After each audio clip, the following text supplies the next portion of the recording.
Hello friends. ये video उन लोगों के लिए है जो लोग आरओ और एआरओ की प्रिपरेशन कर रहे हैं, क्योंकि उसका फॉर्म आया हुआ है और माना ऐसा जा रहा है कि फरवरी में इसका एग्ज़ाम हो जाएगा, तो हम लोग के पास बहुत कम समय बचा हुआ है। तो ये पर्टिकुलर वीडियो मैंने बनाया हुआ है पॉलिटी सब्जेक्ट के लिए। अब हमें अगर पॉलिटी सब्जेक्ट अपना तैयार करना है तो पॉलिटी सब्जेक्ट का जो वेटेज है वो बहुत अच्छा होता है। 140 क्वेश्चन में लगभग 15 क्वेश्चन आते हैं एग्जाम में। लास्ट ईयर भी लगभग 15 क्वेश्चन के आसपास आए हुए थे और इससे काफ़ी हद तक मेरिट तय होती है।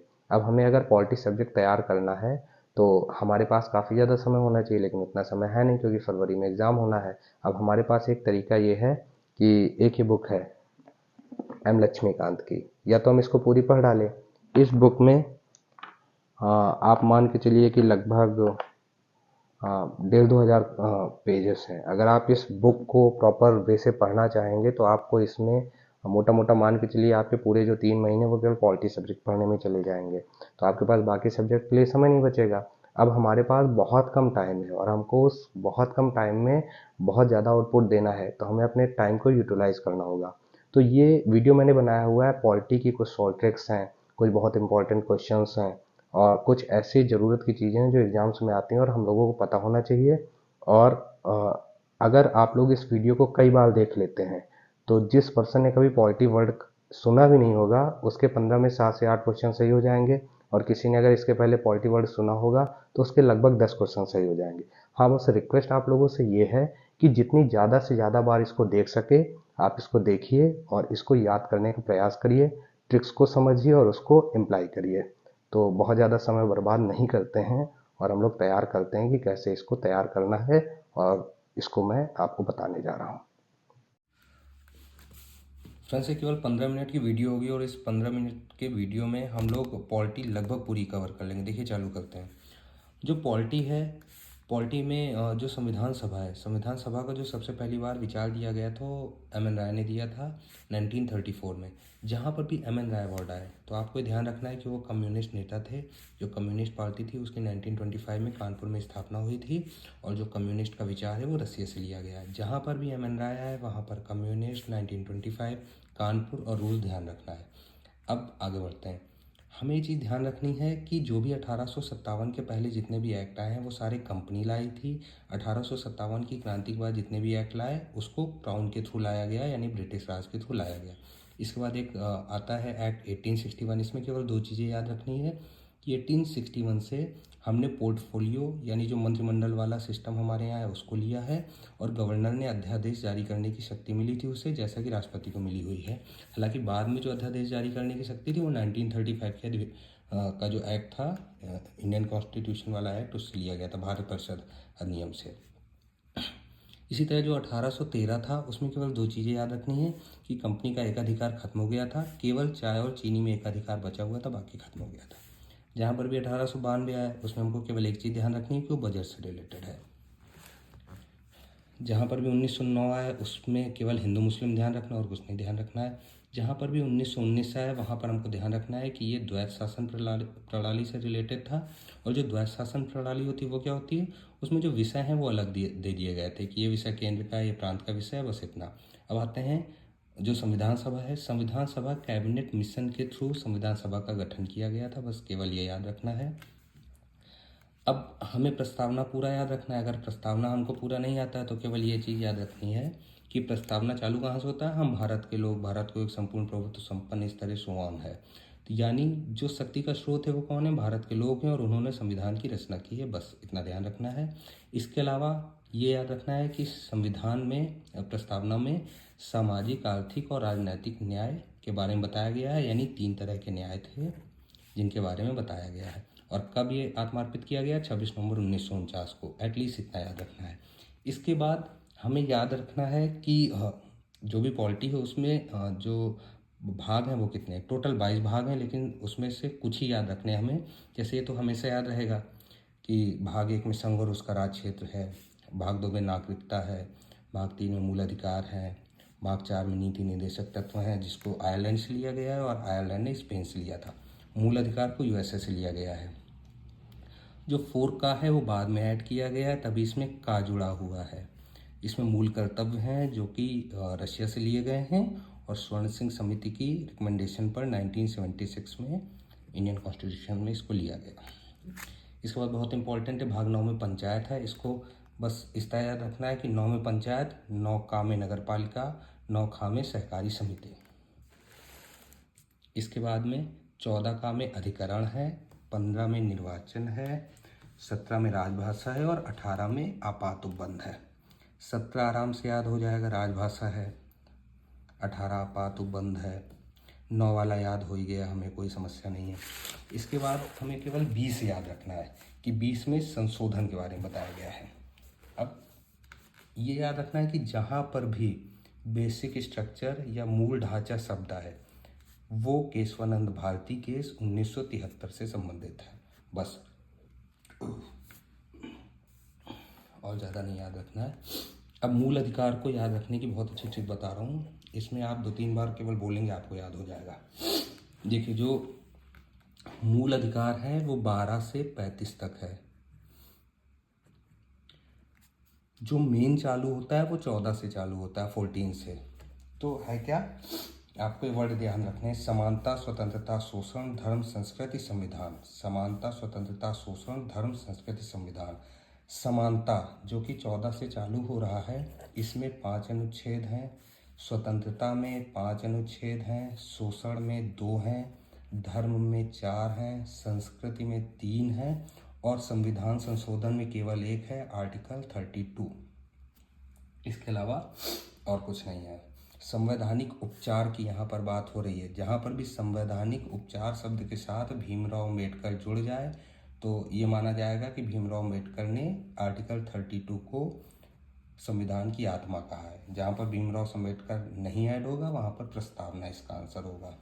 अब देखिए 552-431, 552-431, समानता, स्वतंत्रता, शोषण, धर्म, संस्कृति, संविधान। समानता में 5, स्वतंत्रता में 5, शोषण में 2, धर्म में 4, संस्कृति में 3, संविधान में केवल 1।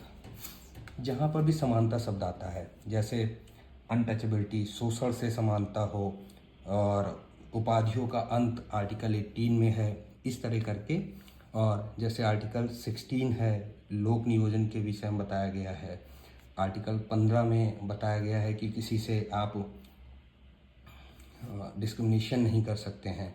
ये जहाँ पर भी समानता है तो आपको ध्यान रखना है कि वो आर्टिकल जो है वो 14 से 18 के बीच में ही होगा। जहाँ पर स्वतंत्रता शब्द आए वो आपका 18 के बाद चालू होगा, और इसमें भी केवल हमको 21A याद रखना है। 21A शिक्षा से रिलेटेड है। 19 ध्यान ही रहेगा, बोलने, लिखने, जाने, इधर उधर घूमने की स्वतंत्रता। शोषण में केवल 2 हैं। 23 में बलात्श्रम और मानव दुर्व्यापार के बारे में बताया गया है। 24 में बच्चों के विरुद्ध जो शोषण है कि आप उनको कारखानों में नहीं लगा सकते, इसके बारे में बताया गया। तो इसको इस तरह ध्यान रखना है, समानता, स्वतंत्रता, शोषण, धर्म, संस्कृति, संविधान, 552-431, बस, और कुछ नहीं ध्यान रखना है। इसके बाद आता है नीति निर्देशक तत्व। नीति निर्देशक तत्व जो है वो आयरलैंड से लिया गया, आयरलैंड ने स्पेन से लिया। इसमें 4 ही 5 याद रखने हैं, ज़्यादा नहीं याद रखने हैं। जैसे जो 39A है, इसमें निःशुल्क कानूनी सहायता बताई गई, इससे याद रहेगा। 39A निःशुल्क कानूनी सहायता। 40 में ग्राम पंचायत, जो 43 है वो कर्मचारियों से रिलेटेड है, इसको इस तरह याद रखिए। 4 से 1 कम 3 यानी बॉस से छोटा कर्मचारी, तो 43 में कर्मचारी, 43 से कर्मचारी संघ। 44 देखिए समान हो रहा है ना, 4-4 यानी यहाँ पर समान नागरिक संहिता। 48 में पशुपालन है, 48 में पर्यावरण है। अनुच्छेद 50 में न्यायपालिका का कार्यपालिका से पृथक्करण है, और अनुच्छेद 51 में अंतर्राष्ट्रीय शांति। इसको इस तरह ध्यान रखेंगे कि जैसे हम लोग शादी वगैरह में जानते हैं तो उसकी शांति के लिए कहते हैं कि शांति मिले और आप लोग शांति से रहिए, और उसको 51 रुपये देते हैं। तो इससे ध्यान रहेगा कि 51 जो है वो अंतर्राष्ट्रीय शांति से रिलेटेड है। अब आते हैं मूल कर्तव्य में। जो मूल कर्तव्य है वो लिया गया है USSR यानी रसिया से। 1976 में स्वर्ण सिंह कमेटी की रिकमेंडेशन पर लिया गया। इसमें टोटल 11 हैं, और जो 11वां है वो 6 से 14 वर्ष के बच्चों की शिक्षा के प्रावधान के बारे में बात करता है, और 86वें संविधान संशोधन 2002 के द्वारा इसको लिया गया है। केवल एक याद रखना है, दूसरे की जरूरत नहीं। संविधान संशोधन बड़ा है, लेकिन इसमें केवल एक चीज़ याद रखनी है कि जो भी राज्यों के लिए संशोधन होगा वो सामान्य बहुमत से होगा। बाकी जैसे राष्ट्रपति हो गया, सुप्रीम कोर्ट हो गया, हाई कोर्ट हो गया, इसके लिए विशेष बहुमत की आवश्यकता होगी। लेकिन केवल एक लाइन याद रखनी है कि जहाँ पर भी राज्य शब्द आएगा वहाँ पर सामान्य बहुमत से होगा। कुछ आर्टिकल याद रखने हैं जिसमें संसद जो है शक्ति बना सकती है, वो कौन कौन से हैं। 249 में राष्ट्रहित में संसद बना सकती है, 250 में राज्य सूची के विषय बना सकती है, और 252, देखिए 2 बार दोबारा है ना, यानी 2 या 2 से अधिक राज्य जब होंगे तो उनके लिए 252 के थ्रू बना सकती है। 253 अंतर्राष्ट्रीय समझौते को लागू करने के लिए संसद नियम बना सकती है। इसको इस तरह ध्यान रखेंगे, देखिए यहाँ पर एक क्या बनाया है, अंतर्राष्ट्रीय संधि, इसी तरह 253 अंतर्राष्ट्रीय समझौता। इसमें केवल याद रखना है 249 50 फिर 52 53, 49 50 52 53, बस। अब देखिए ट्रिक्स में आते हैं। जैसे जो राष्ट्रपति है, राष्ट्रपति के बारे में बताया गया 52 में, उसकी शक्तियों के बारे में बताया गया है 53 में, और उसके निर्वाचन के बारे में बताया गया है 54 में। तो राष्ट्रपति जो होता है वो सेंटर में होता है, इसी तरह स्टेट में जो होता है राज्यपाल होता है। अब इसमें आप 101 जोड़ दीजिए, 52 में 101 जोड़ा 153, 153 राज्यपाल।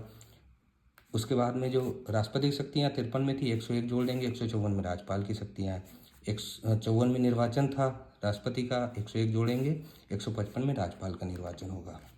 इसमें आगे आते हैं। 61 में महाभियोग बताया गया राष्ट्रपति का, 72 में क्षमादान बताया गया है, 123 में अध्यादेश बताया गया है, 143 में सुप्रीम कोर्ट से जो सलाह लेता है बताया गया है। राज्यपाल के लिए महाभियोग का कोई प्रावधान ही नहीं होता है। 72 में राष्ट्रपति के लिए क्षमादान होता है। इसको ऐसे याद रखिए, इस दुनिया में जो सबसे बेहतर चीज़ है वो क्या है, किसी को क्षमा कर देना, बेहतर 72 क्षमादान, ध्यान रहेगा। अध्यादेश राष्ट्रपति 123 में है, राज्यपाल का 213 में, देखिए डिजिट सेम 123 213, यानी 123 में राष्ट्रपति का अध्यादेश है, 213 में राज्यपाल का अध्यादेश है। 143 में राष्ट्रपति जो है वो सुप्रीम कोर्ट से सलाह ले सकता है, राज्यपाल के लिए ऐसा कोई प्रावधान नहीं है कि वो हाई कोर्ट से सलाह ले। अब इसी तरीके सेंटर में प्रधानमंत्री होता है और स्टेट होता है उसमें मुख्यमंत्री होता है। 74 में मंत्रिमंडल के बारे में बताया गया है, 75 में प्रधानमंत्री के बारे में बताया गया है, 76 में महान्यायवादी के बारे में बताया गया है। इसमें हम लोगों को केवल 89 जोड़ देना है। मुख्यमंत्री के बारे में 163 में बताया गया, 74 में 89 जोड़ा, 163 मुख्यमंत्री, 75 में 89 जोड़ा, 164 में 164 में मुख्यमंत्री, और 163 में मुख्यमंत्री की जो मंत्रिपरिषद है उसके बारे में, और 164 में मुख्यमंत्री के बारे में। 76 में 89 जोड़ा, 165, 76 में महान्यायवादी है, 165 में महाधिवक्ता है जो कि राज्य के लिए होता है, राज्य का सर्वोच्च विधि अधिकारी होता है। इसके अलावा थोड़ा और आगे बढ़ते हैं। राज्यसभा में 80 में बताया गया है, लोकसभा 81 में बताया गया है। अब देखिए 80 में 89 जोड़ देंगे, 169 में राज्यसभा के कंपैरिजन में क्या होती है, स्टेट में विधान परिषद होती है, कुछ राज्यों में होती है कुछ राज्यों में नहीं होती है। तो 80 में अगर 89 ऐड कर देंगे 169 में विधानसभा के खत्म होने या बनने के बारे में बताया गया है, कैसे डिजॉल्व होगी उसके बारे में बताया गया है। लोकसभा 81 में आता है, 81 में 89 जोड़ देंगे, 170 में विधानसभा के बारे में बताया गया है। बस इतना याद रखना है। 2-3 आर्टिकल हैं छोटे छोटे याद रखने। संयुक्त अधिवेशन जो है वो 108 में बताया गया है सेंटर के लिए। धन विधेयक 110 में बताया गया है। बजट का वार्षिक वित्तीय वितरण करके लिखा जाता है उसमें, तो वो 112 में बताया गया है। अब देखिए सुप्रीम कोर्ट 124 में बताया गया है।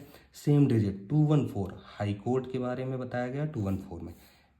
2-3 आर्टिकल और याद रखने हैं। 280 में वित्त आयोग बताया गया है। वित्त आयोग का मेन काम क्या होता है, जो फंड मिलता है उसका राज्यों के बीच में वितरण कर देता है फंड का। 312 में अखिल भारतीय सेवाएं बताई गई हैं, जो कि IAS, IPS और IFS, F मीन्स फॉरेस्ट ना कि फॉरेन। 312 में आयोग के बारे में बताया गया है यानी UPSC, और इसी में भी स्टेट PSC के बारे में भी बताया गया है। इसके बाद आ जाते हैं आपातकाल में। आपातकाल में संविधान में 3 तरीके के आपातकाल की व्यवस्था की गई है, जिसके लिए आर्टिकल 352, 356 और 360 बताया गया है। 352 पहले आंतरिक अशांति के आधार पर हो सकता था, उसको हटा दिया गया है, अब केवल बाह्य आक्रमण के आधार पर हो सकता है। 356 राज्यों में जब वहाँ की सरकार को हटाने के लिए 356 केंद्र लगा देता है। 360 आज तक यूज़ नहीं हुआ है, वित्तीय आपातकाल, ये हमेशा क्वेश्चन आता है। अब आते हैं पंचायती राज में। जो पंचायती राज व्यवस्था है वो 243 आर्टिकल में दी गई है। 73वां संविधान संशोधन हुआ था पंचायती राज के लिए। 70 जो फोर्थ हुआ था वो नगर पालिका के लिए हुआ था। ठीक। संवैधानिक स्थिति जो पंचायती राज को दी गई थी वो लक्ष्मीमल सिंघवी कमेटी के रिकमेंडेशन पर दी गई थी। जो पंचायती राज से रिलेटेड पहली कमेटी बनी थी वो भगवंत राय मेहता कमेटी बनी थी। जो पहला राज्य जिसने इम्प्लीमेंट किया था वो था राजस्थान। जो दूसरा राज्य था वो था आंध्र प्रदेश। जो पंचायत दिवस मनाया जाता है वो 24 अप्रैल को मनाया जाता है। संसदीय समिति से क्वेश्चन आते हैं। संसदीय समिति में केवल 2 चीज़ याद रखने की आवश्यकता है, ज़्यादा कुछ नहीं। जो सबसे बड़ी समिति होती है वो प्राक्कलन समिति होती है। इसमें 30 मेंबर होते हैं, सारे मेंबर लोकसभा से होते हैं। जो सबसे पुरानी समिति है लोक लेखा समिति।